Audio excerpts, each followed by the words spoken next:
الحمد لله الحمد لله نحمده ونستعينه ونستغفره ونؤمن به ونتوكل عليه ونعوذ بالله من شرور أنفسنا ومن سيئات أعمالنا من يهد الله فلا مضل له ومن يضلله فلا هادي له ونشهد أن لا إله إلا الله وحده لا شريك له ونشهد أن سيدنا ونبينا ومولانا محمدا عبده ورسوله وصلى الله تعالى على خير خلقه محمد وعلى آله وأصحابه أجمعين أما بعد فأعوذ بالله من الشيطان الرجيم بسم الله الرحمن الرحيم يا أيها الذين آمنوا اتقوا الله ولتنظر نفس ما قدمت لغد واتقوا الله إن الله خبير بما تعملون صدق اللہ العظیم۔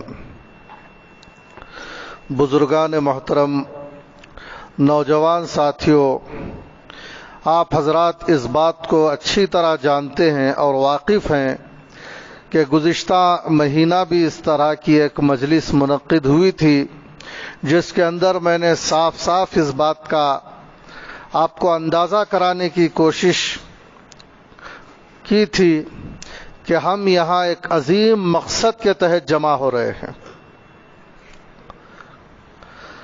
ہم کو وہ مقصد حاصل ہونا ہے۔ ہم یہاں سننے کے لیے جمع نہیں ہو رہے ہیں، بس جمع ہو رہے ہیں ایک مقصد کے تحت۔ ہو سکتا ہے کہ آپ کو کچھ سنایا جائے، ہو سکتا ہے کہ نہ سنایا جائے، بٹھایا جائے 10 منٹ 20 منٹ بیٹھنے سے یہ مقصد حاصل ہو تو بٹھایا جائے، کہنے سے یہ مقصد حاصل ہو تو کہا جائے۔ اور جو کچھ کہا جائے گا وہ یہ ہے کہ کچھ کرنے کے لیے کہا جائے گا، سن کر چھوڑ دینے کے لیے نہیں کہا جائے گا۔ ایسی بات کہی جائے گی جس کو کرنا ضروری ہے، اور اگر کوئی نہ کرے تو اس کا ذمہ دار خود ہے۔ بات تو پہنچا دی گئی، مدلل طور پر پہنچا دی گئی، صاف صاف لہجے میں پہنچا دی گئی، آواز سے پہنچا دی گئی، مائک رکھ کر بتلا دیا گیا، خدا کے گھر میں بٹھا کر سمجھا دیا گیا۔ بزرگوں، آج مجھے 2 باتیں کرنی ہیں۔ ایک بات بہت مختصر طور پر ہے، ہو سکتا ہے کہ میں 2-3 منٹ میں فارغ ہو جاؤں اس بات سے۔ وہ ہے کہ اللہ کا ذکر، پہلی بات، یہ بہت بڑی نعمت ہے، اس کو لازم پکڑیں۔ میں نے کہا نا، مجھے کیا کرنا ہے وہ کہنا ہے، اس کو لازم پکڑیں اور روزانہ ذکر کیا کریں۔ 5 منٹ ہو سکے، 10 منٹ ہو سکے، 15 منٹ ہو سکے، کہتے رہیے لا الہ الا اللہ، لا الہ الا اللہ۔ جس کا آخری کلمہ لا الہ الا اللہ ہوگا اس کی فضیلت آپ جانتے ہیں، اور تمنا کرتے ہیں کہ آخری کلمہ لا الہ الا اللہ اور محمد الرسول اللہ پر دنیا سے جانا ہو۔ تو اس کی عادت ڈال لیجئے، روزانہ کہیے، 5 منٹ کہیے، 10 منٹ کہیے، اور ایسا کہیے کہ عمدہ الفاظ کے ساتھ کہیے لا الہ الا اللہ۔ دیکھو، لفظ اللہ کو پر کرو، الفاظ کو ٹھیک کرو، محمد الرسول اللہ ٹھیک کرو۔ اگر ٹھیک نہیں ہے تو کسی مسجد کے امام صاحب کے پاس آ جاؤ، کسی مدرسے کو چلے جاؤ، اور ضروری سمجھو ان الفاظ کو ٹھیک کرنا، اور اس کے معنی کو بھی سمجھو۔ ہم یہ کہہ رہے ہیں اس کلمے کے اندر، یہ تعلیم ہے کہ میرا خدا اللہ کے سوا کوئی نہیں ہے. یہ ہم اپنی زبان سے کہہ رہے تھے، اب بیٹھ کر. اسی کو کلمہ طیبہ بھی کہتے ہیں، کلمہ توحید بھی کہتے ہیں. اس میں ہم اس کلمہ توحید کے اندر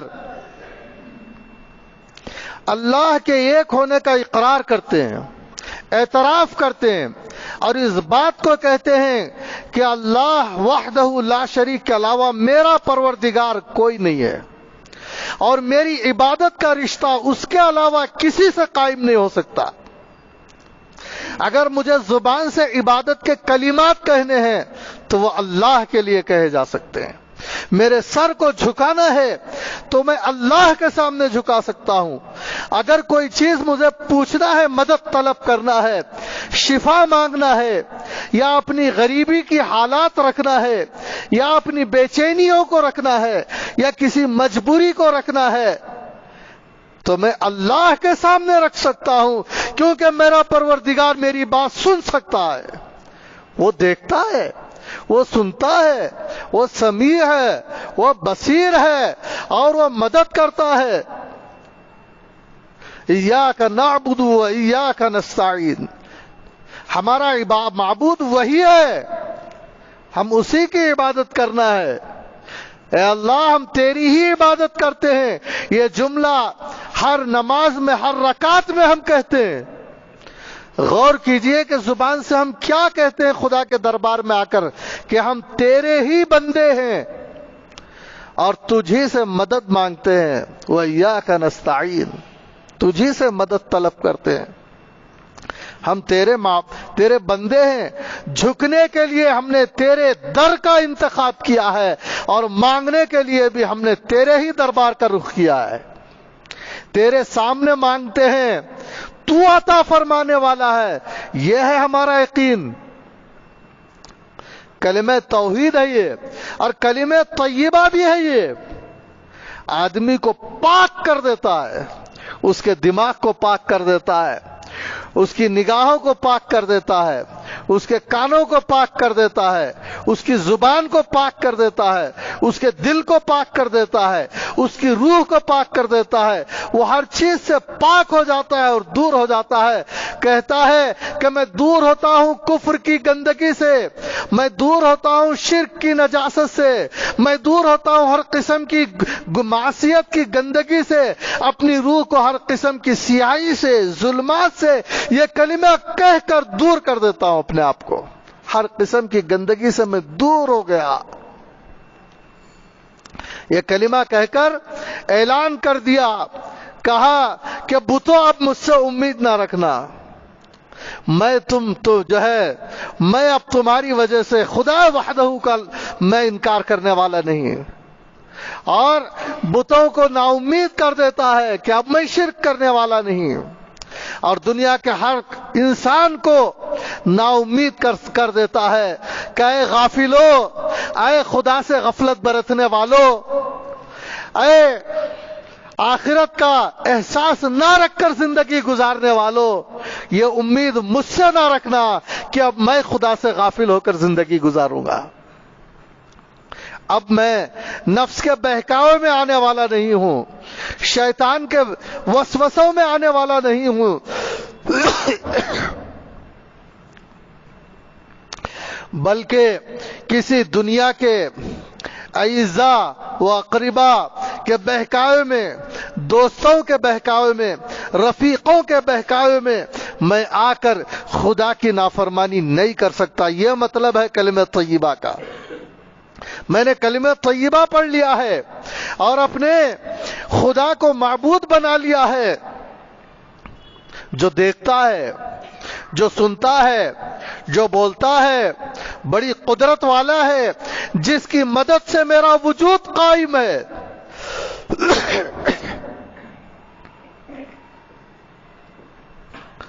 میں نے اس کو اپنا معبود میں نے اس کو اپنا معبود مان لیا ہے. یہ ہم کہہ رہے تھے لا الہ الا اللہ، یہ کہہ رہے تھے، اور ہم یہ کہہ رہے تھے محمد الرسول اللہ، کیسی پیاری بات ہے. آپ اندازہ لگائیں, ہم لوگ کبھی بولتے ہیں محمد رسول اللہ, سوچتے نہیں کہ کیا نکل رہا ہے, کتنی پیاری بات نکل رہی ہے, کتنی نفع کی بات نکل رہی ہے. ہم یہ کہنا چاہ رہے ہیں کہ ہمارے پیغمبر جناب محمد رسول اللہ صلی اللہ علیہ وسلم ہے. کتنی بڑی بات ہے, کتنی سعادت مندی کی بات ہے. حضور صلی اللہ علیہ وسلم ہمارے پیغمبر ہیں, کوئی معمولی بات ہے؟ ہمارے نبی ہیں حضرت محمد مصطفیٰ صلی اللہ علیہ وسلم, کوئی معمولی بات ہے؟ کتنی خوشی کی بات ہے. حضرات صحابہ اکرام کا کیا حال تھا خوشی سے, گھروں سے نکلتے تھے, آ کر آپ صلی اللہ علیہ وسلم کا دیدار کر لیتے تھے اور شفقتیں پا جاتے تھے. ایسی شفقتیں پائی صحابہ نے حضور صلی اللہ علیہ وسلم سے کہ جب حضور صلی اللہ علیہ وسلم نے دنیا سے اپنی ظاہری زندگی سے وفات پائی اور پردہ فرما لیا, تو صحابہ اکرام اس جدائی کی تاب نہیں لا پا رہے تھے. اسے الفاظ میں نہیں بیان کیا جا سکتا کہ جس نے جہاں سنا بجلی گر گئی. کیا تعلق تھا ہوگا صحابہ اکرام کا. اور حضور صلی اللہ علیہ وسلم نے کیا عطا فرمایا انہیں, کیسی شفقت دی ہوگی, کیا کہا ہوگا حضور صلی اللہ علیہ وسلم نے. جو کچھ حضور صلی اللہ علیہ وسلم نے ان سے کہا ہے, صحابہ اکرام نے تابعین تک پہنچا دیا, تابعین نے اپنے اگلوں تک پہنچا دیا, اور انہوں نے ان تک پہنچا دیا. اور آج علماء و مشائخ وہی باتیں جو رسول اللہ صلی اللہ علیہ وسلم نے صحابہ سے کہا تھا کہ میں تمہارا پیغمبر ہوں, اور وہی بات آج علماء و مشائخ کہتے ہیں کہ ہم سب کے پیغمبر جناب محمد رسول اللہ صلی اللہ علیہ وسلم ہیں. اپنی ایک ظاہری مخصوص حیات کو انہوں نے پورا کیا اور امانت کو اور اس نعمت کو ہم تک پہنچا دیا. وہ ہم کہہ رہے تھے, اس کا اقرار کر رہے تھے. کتنی اونچی بات ہے. محمد الرسول اللہ صلی اللہ علیہ وسلم, ہم یہ کہہ رہے تھے, ہم اقرار کر رہے تھے, اعتراف کر رہے تھے, خوش ہو رہے تھے کہ حضور صلی اللہ علیہ وسلم میرے پیغمبر ہیں. ہر آدمی خوش ہو رہا تھا. خوش ہو رہا تھا کہ نہیں خوش ہو رہا تھا کہ محمد الرسول اللہ صلی اللہ علیہ وسلم کا نام لے کر خوش ہو رہے تھے اور اپنی قسمت پر نازا ہو رہے تھے کہ ہمارے نبی حضرت محمد صلی اللہ علیہ وسلم ہے. یہ خوشی کی بات ہے کہ نہیں ہے؟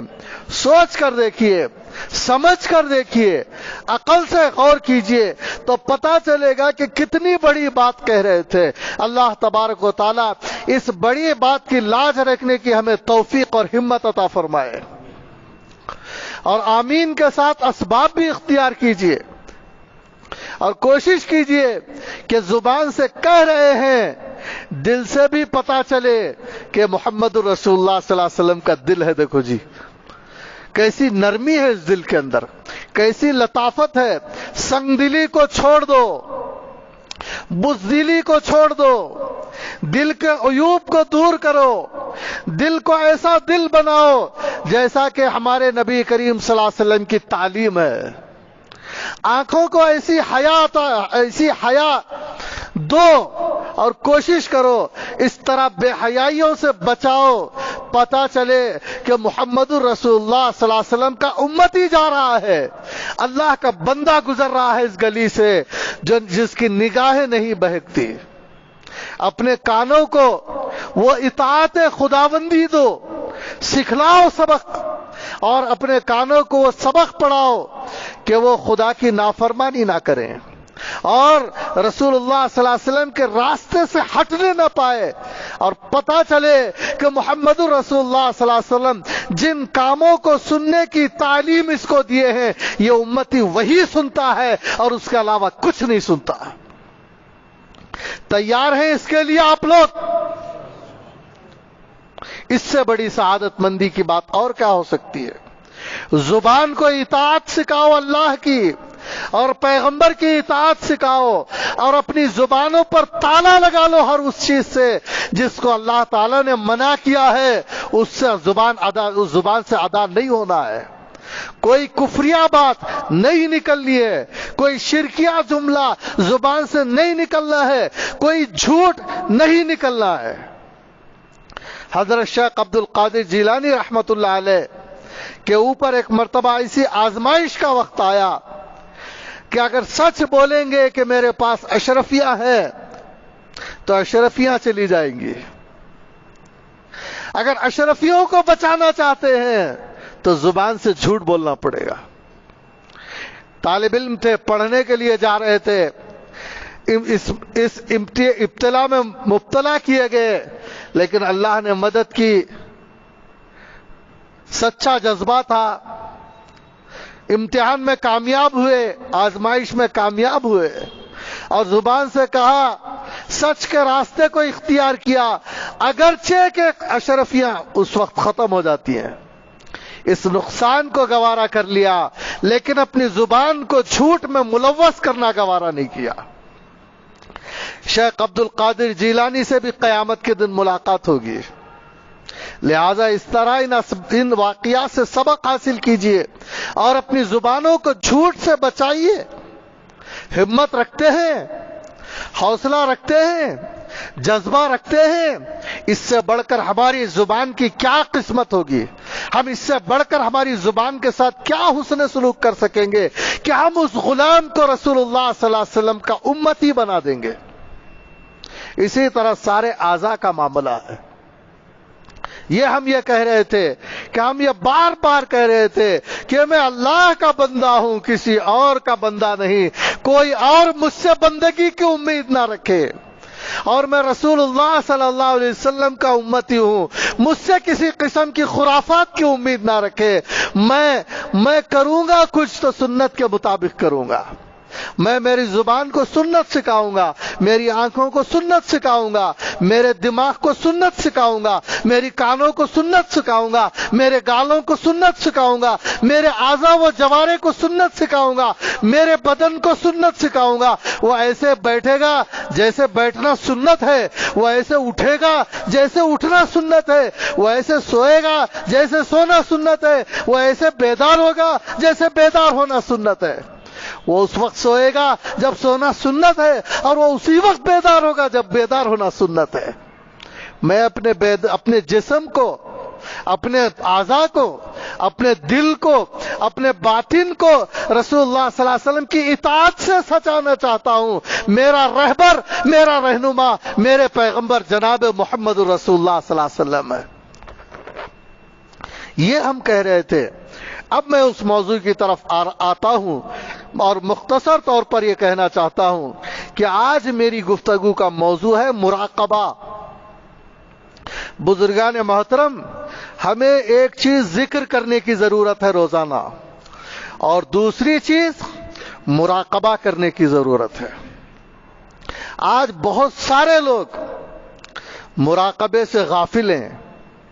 بعض لوگ یہ سمجھتے ہیں کہ مراقبہ کرنا ہی نہیں ہے، مراقبہ قرآن و سنت سے ثابت ہی نہیں ہے۔ علماء سے دور رہنے کا نتیجہ، کتابوں سے دور رہنے کا نتیجہ، مطالعہ نہ کرنے کا نتیجہ۔ اسی لیے ہم میں سے ہر آدمی کو مطالعے کی روزانہ عادت ڈالنا چاہیے، یہ ضروری ہے۔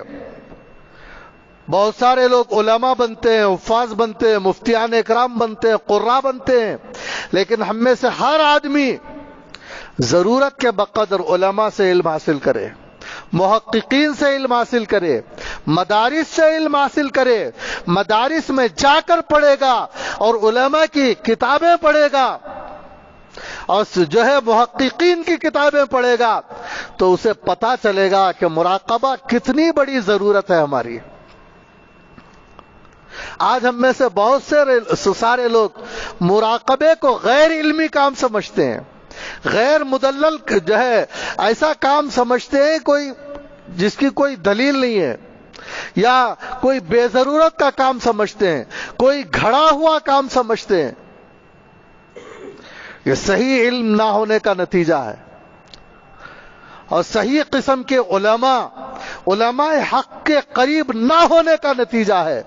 جس کی وجہ سے اس ضرورت کو ہم محسوس نہیں کر رہے ہیں اور مراقبہ نہیں کر رہے ہیں اور مراقبے کے فائدے سے ہم خالی ہیں. میں نے اسی بات کو سمجھانے کے لیے اس آیت کا سہارا لیا ہے. مراقبہ کسے کہتے ہیں؟ مراقبہ غور کرنے کو کہتے ہیں، غور کر لینے کو کہتے ہیں، دھیان دینے کو کہتے ہیں، سوچنے کو کہتے ہیں. سوچنا غلط ہے، دھیان دینا غلط ہے، توجہ کرنا غلط ہے. توجہ کرنے کی ضرورت ہے، توجہ کا حکم ہے، توجہ کی طرف متوجہ کیا گیا ہے اور غور و فکر کرنے کی تعلیم دی گئی ہے. آدمی دن میں تھوڑا وقت نکالے، نہیں آتا غور کرنے تو کسی سے غور کرنا سیکھے، اور دن یا رات میں کبھی وقت نکالے، تنہائی میں وقت نکالے، ایک سوئی کا وقت نکالے اور غور کرے. اور ایسا غور کرے، دل کی گہرائیوں سے غور کرے، دل کو متوجہ کر کے غور کرے، دماغ لگا کر غور کرے، اور ایسا غور کرے کہ قلبی جذبات شامل ہوں. ایسا غور کرے جیسے ایک سمجھدار غور کرتا ہے، اور ایسا غور کرے کہ اس غور کرنے کا نتیجہ سامنے آئے اور اس غور کرنے کا فائدہ اس کے سامنے آئے. میں نے آپ حضرات کے سامنے قرآن کریم کی آیت کو تلاوت کیا ہے. اللہ تعالیٰ کا ارشاد ہے، یا ایھا الذین آمنوا اتقوا اللہ. اللہ تعالیٰ فرما رہے ہیں، اے ایمان والو.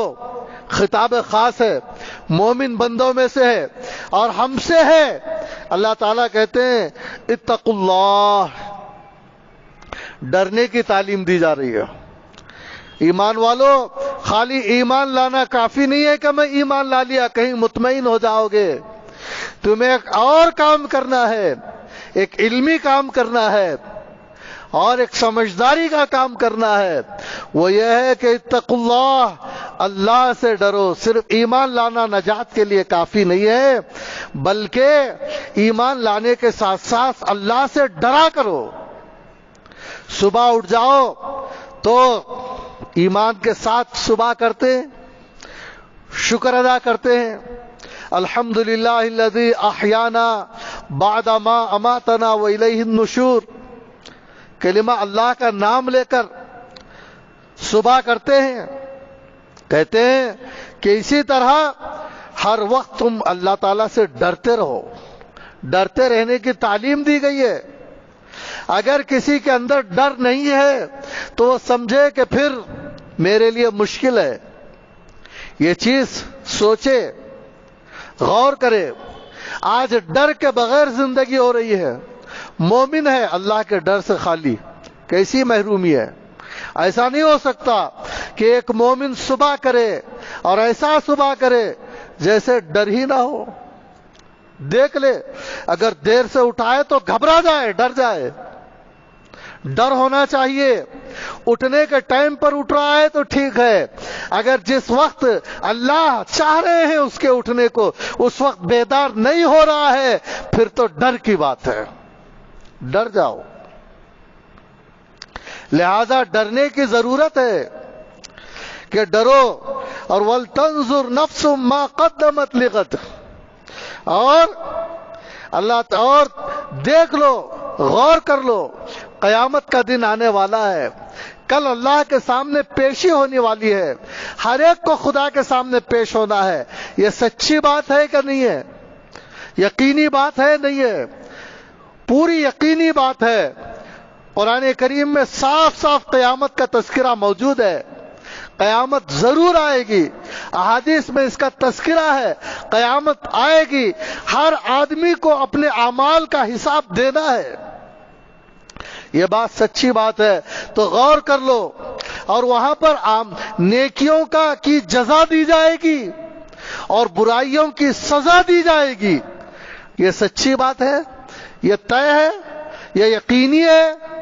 مومنوں کو کہا جا رہا ہے کہ جب یہ یقینی بات ہے نا کہ تم جمع کیے جاؤ گے، تم پیش کیے جاؤ گے خدا کے پاس، تو پھر اس قیامت کی رسوائی سے بچنے کے لیے اور وہاں اجر پانے کے لیے تمہارے پاس کیا ہے؟ ذرا غور کر لو. اس سے پہلے کہ تم یہاں آ جاؤ، اس سے پہلے کہ تمہیں موت آ جائے، جوانوں، بوڑھوں، بچوں، مردوں، عورتوں، مومنوں، سارے کے سارے جو علماء ہیں، عوام ہیں، سب لوگ غور کر لو.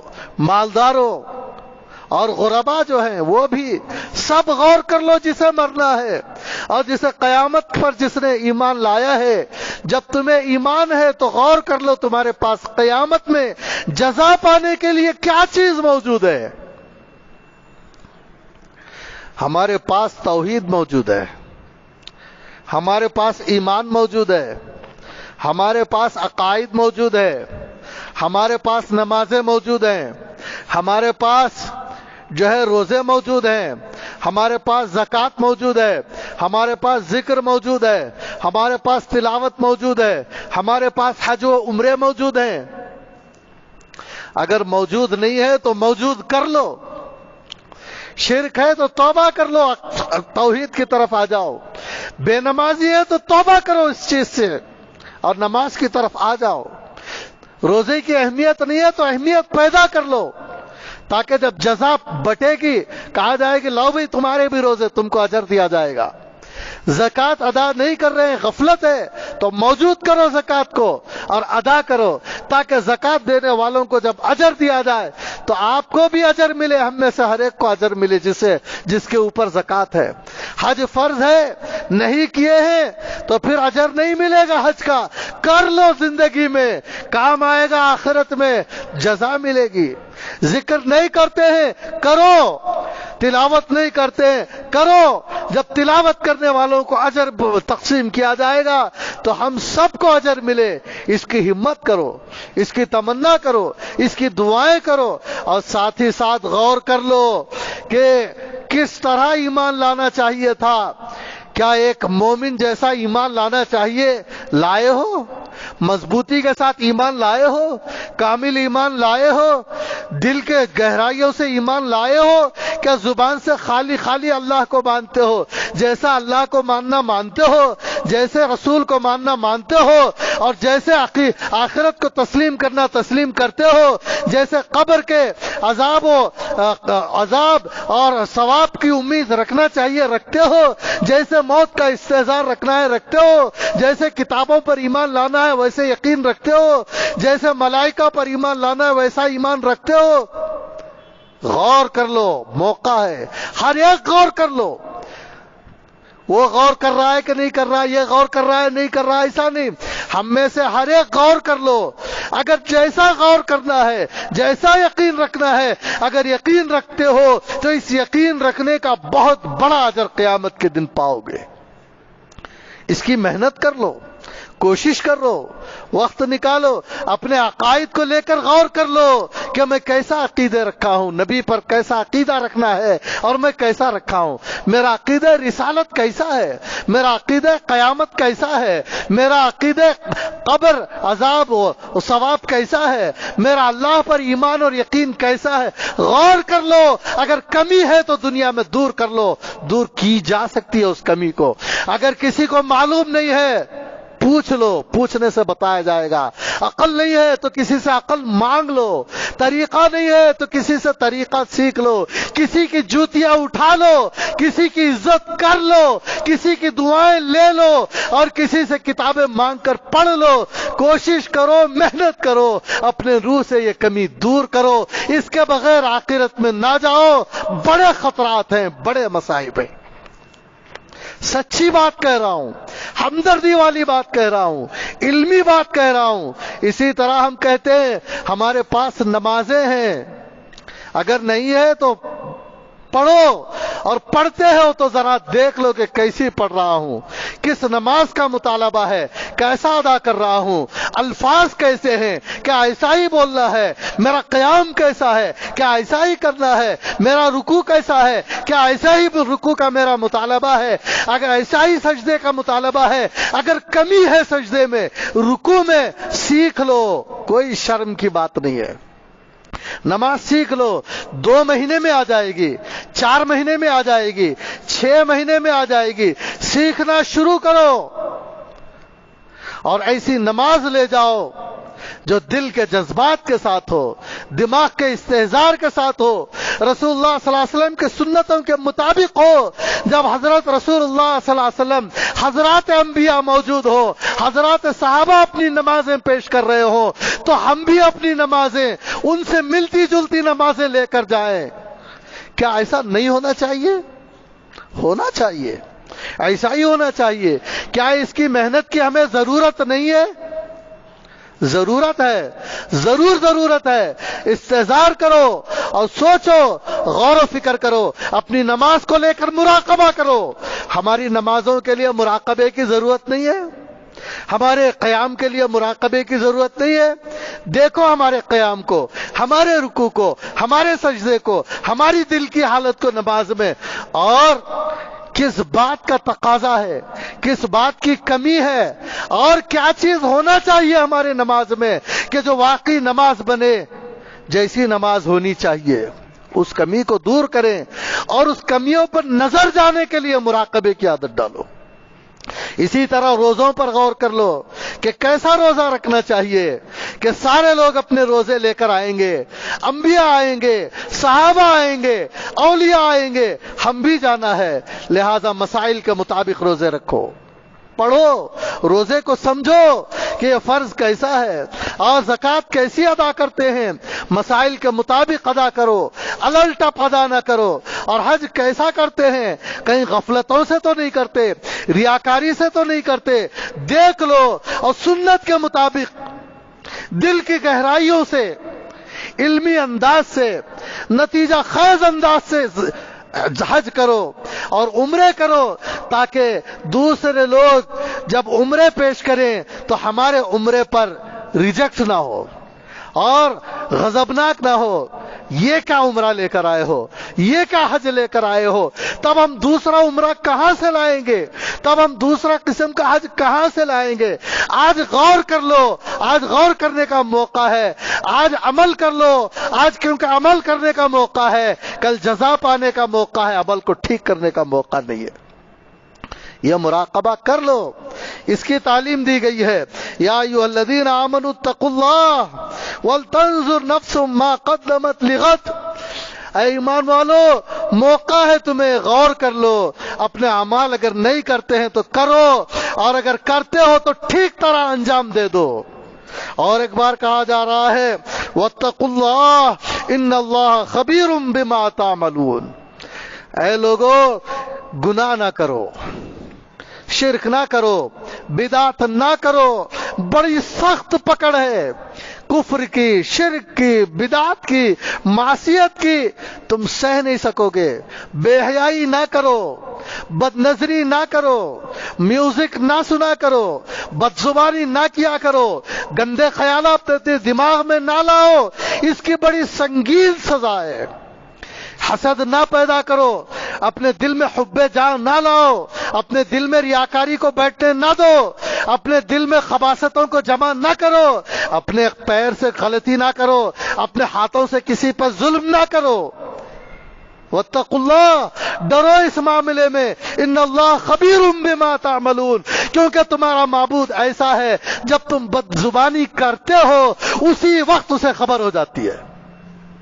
تمہارا معبود ایسا ہے جب تم بد نظری کرتے ہو اسی وقت اسے خبر ہو جاتی ہے۔ جب تم اپنے کان کو ملوث کرتے ہو تمہارا معبود اسی وقت تم سے باخبر ہو جاتا ہے۔ جب تم رات کے اندھیروں میں بھی چھپ کر گناہ کرتے ہو تو لوگوں کو خبر نہیں ہوتی، لیکن جس معبود کا تم کلمہ پڑھے ہو اسے فوراً خبر ہو جاتی ہے۔ لہذا کیا تمہیں ڈر نہیں؟ اگر وہ چاہے تو اسی وقت پکڑ سکتا ہے، جیسا پچھلی قوموں کو اللہ نے معصیت میں پکڑا تو بعض انسانوں کو سور بنا دیا، بعض نافرمانوں کو پکڑا تو بندر بنا دیا۔ اللہ تعالیٰ اسی قدرت والے ہیں۔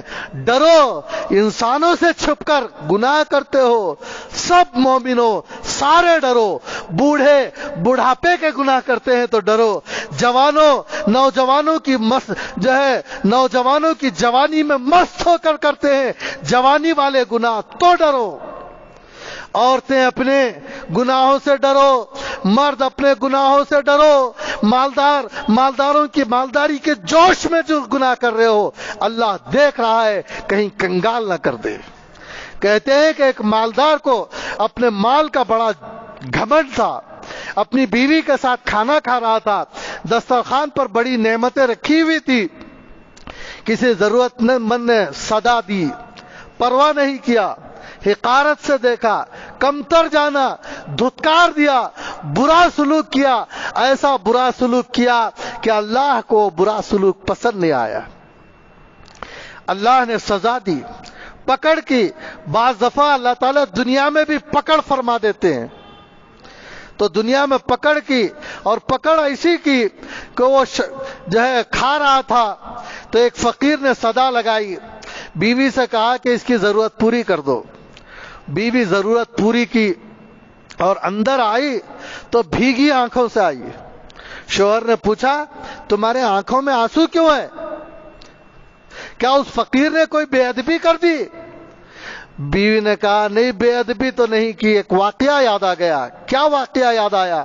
پوچھا شوہر نے دسترخوان پر۔ میں اس فقیر کو جانتی ہوں۔ شوہر نے کہا کس طرح جانتی ہو تم؟ ارے یہ بہت بڑا رئیس تھا، مالدار تھا ایک مرتبہ، اور اسے اپنے مال کا بڑا غرور تھا، اور یہ میرا سابقہ شوہر ہے، پہلے میں اسی کے نکاح میں تھی، بڑی اللہ نے نعمتیں دی تھی، بنگلہ کوٹھی سے نوازا تھا۔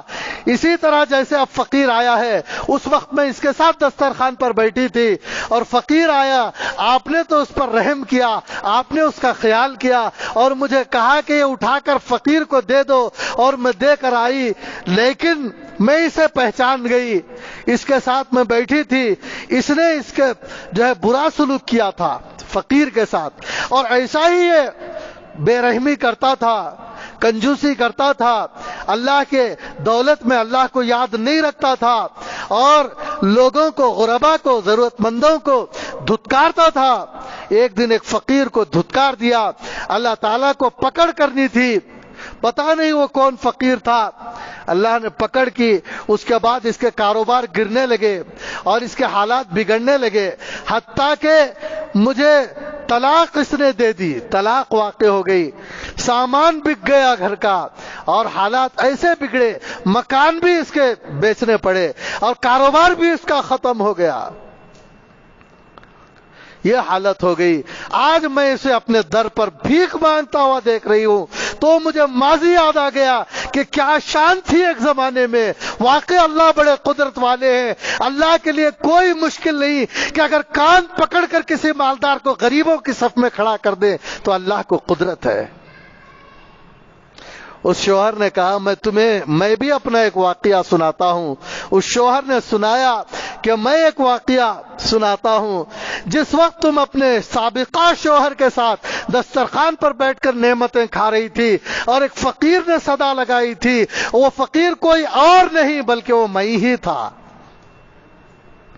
میں ہی تھا۔ وہ اللہ نے مجھے نوازا ہے، اللہ نے مجھے عطا فرمایا ہے، یہ اللہ کی قدرت ہے۔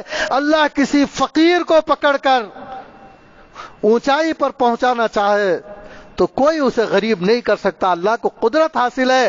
میں یہ کہہ رہا تھا اللہ بڑی قدرت والے ہیں، جیسے اس مالدار کو غریب کے معاملے میں ڈرنا ہے، اسی طرح ہر گنہگار کو بھی اپنے گناہوں کے بارے میں ڈرنا ہے۔ میں گناہ کر رہا ہوں اللہ کی دی ہوئی زبان سے، اللہ کے دیے ہوئے مال سے، اللہ کے دیے ہوئے کان سے، اللہ کے دیے ہوئے آنکھ سے۔ اگر اللہ پکڑ کر اندھا بنا دے تو کون مجھے آنکھ دے سکتا ہے؟ اللہ مجھے بہرا کر دے تو کون مجھے کان دے سکتا ہے؟ اللہ میری ٹانگیں توڑ دے تو کون مجھے ٹانگیں دے سکتا ہے؟ اللہ میری عقل کو ختم کر لے تو پاگل کو کون عقل دے سکتا ہے؟ واتقوا اللہ ان اللہ خبیر بما تعملون۔ ارے ڈرو اس پروردگار سے، جس وقت تم گناہ کرتے ہو، تم تنہائی میں ہو یا لوگوں کے درمیان، تمہارے اللہ کو اسی وقت خبر ہو جاتی ہے۔ یہ بات صحیح ہے کہ نہیں ہے؟ اللہ کو خبر ہو جاتی ہے کہ نہیں؟ نوجوانوں اپنے دل پر ہاتھ رکھ کر کہو، جو عمر رسیدہ ہے وہ بھی اپنے دل پر ہاتھ رکھ کر کہو، جب ہم جس طرح کا چھوٹا بڑا گناہ کرتے ہیں تو پروردگار کو خبر ہو جاتی ہے کہ نہیں ہو جاتی ہے؟ ہو جاتی ہے۔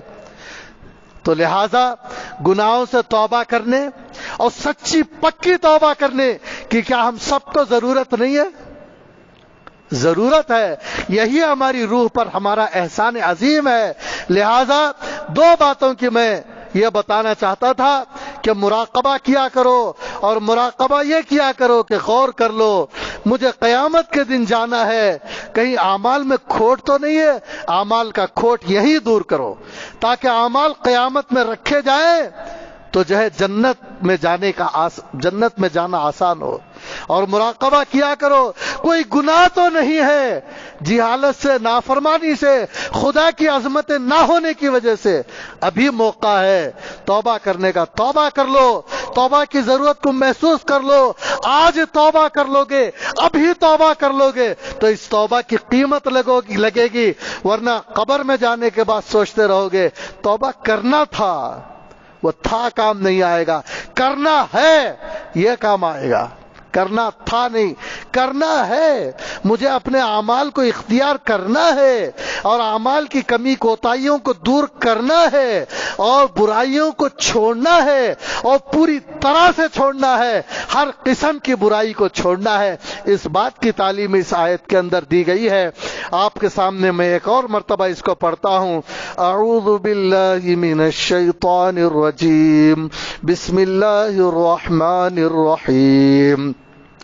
یا ایہا الذین آمنوا اتقوا اللہ ولتنظر نفس ما قدمت لغد واتقوا اللہ ان اللہ خبیر بما تعملون۔